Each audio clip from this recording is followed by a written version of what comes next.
I do dilapidation inspections on behalf of builders. So for instance, if they're building a new property between two existing homes, I will do dilapidation inspection on those properties, whether it be just externally or internally and externally, and I check for cracks and things like that. The inspection involves getting measurement of cracks so that when the construction commences on the property, if they're digging deep footings, for instance, or anything like that, if there's any movement caused by the construction of the property, the neighbours have proof that this crack has formed or has become larger as a result of the construction of this property. It's not only an insurance policy for the builder, but it's an insurance policy for the actual neighbours as well. Additionally, the dilapidation inspections of council assets, so footpaths, roads, things like that. So you've got trades pulling up, you've got excavators and so forth going over these footpaths and that. They can quite often get destroyed in the process. I had a situation when I was building where I had taken all my own photos of the council assets, and a garbage truck pulled up, hit the gutter, took out a large piece of the gutter while I was there standing at the front. So I pulled out my phone and took a photo of that. And council came back to me later on and said, right, you owe us money for damage to the curb and gutter. And I had the photographic evidence to prove. And that's what a dilapidation inspection does. It has the proof of, righto, well, this wasn't there previously and it is now, or no, there hasn't been any damage caused by us because it was there previously. And I have measurement of the cracks, whether it be width or length, of cracks in the road, cracks in the footpath, cracks in walls,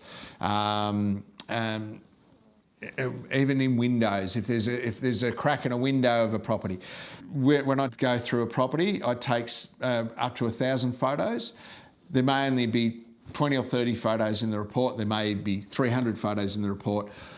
All the photos that I have are kept on file, cloud-based on file, so that if something does happen and the client rings me up, the neighbour rings me up, for instance, and says, this crack has occurred, it wasn't there previously and it's not in the report, I'll check through my file and I can show, and I'll take a photo of every part of a room, for instance, you know, floors, ceiling, walls, every part of it, north, south, east, west. The responsibility of the dilapidation report is quite often on the builder. That cost will be part of their quotation to the client, so that'll be part of their system there.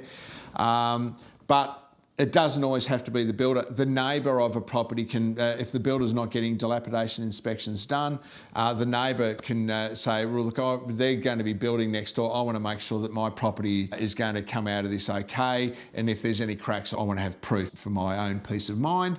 I can do it on behalf of the neighbour as well. Quite often the builder's insurance will require them to have dilapidation inspections done. Now, as I mentioned earlier, whether I do internally as well as externally is up to the neighbour. Some neighbours don't want me going through their property internally. That's fine. There's no issue there, as long as I can do the external of the property, particularly down the side of the property where the construction is happening. That's the main part, but I will do all sides of the property just to get photographic evidence of there. And that's not just the walls, it's driveways, paths and things like that. For instance, if the builder has hired me to do the dilapidation report, in most occasions he sends the report to the neighbour if I've done it on the neighbouring property, done the inspection on the neighbouring property. If that neighbour has found anything that may be an issue as far as additional cracking and so forth caused by the builder's works happening in the neighbouring property, they can contact me, and for an additional fee, I can send them additional photos of that room showing that there may not be that cracking or that cracking was there previously. When I had a job in North Fitzroy, her house was a wreck. It was an absolute wreck. The builder was doing work next door. It was only 2-bedroom, single-fronted place, pretty small. I was in there for so long because there were so many cracks in this place and I just had so much photographic evidence.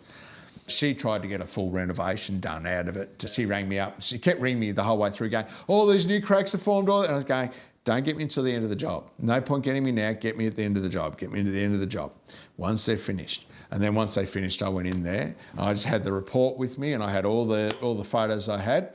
And she's going, this crack wasn't there, and I'm going, there it is in the report. I didn't even have to go into my other photos. It was all in the report. There's the measurement, there's the width, it's all there. By the end, she was kicking me out of the house, going, get out, you're no good to me. The builder was wrapped. He paid for it, for me to go back in there again. There had to be an additional charge to go back in there again, but she just wanted another renovation out of her, or a renovation done, for free. It's rare that I ever have to go back. Rare. Look, how many people have gone to me, oh, these cracks weren't there before they knocked the house down and all the rest. It's like, I can't do anything about current cracks. I'm there now. I'll take photos of that current crack, but I can't say that was caused by the builder.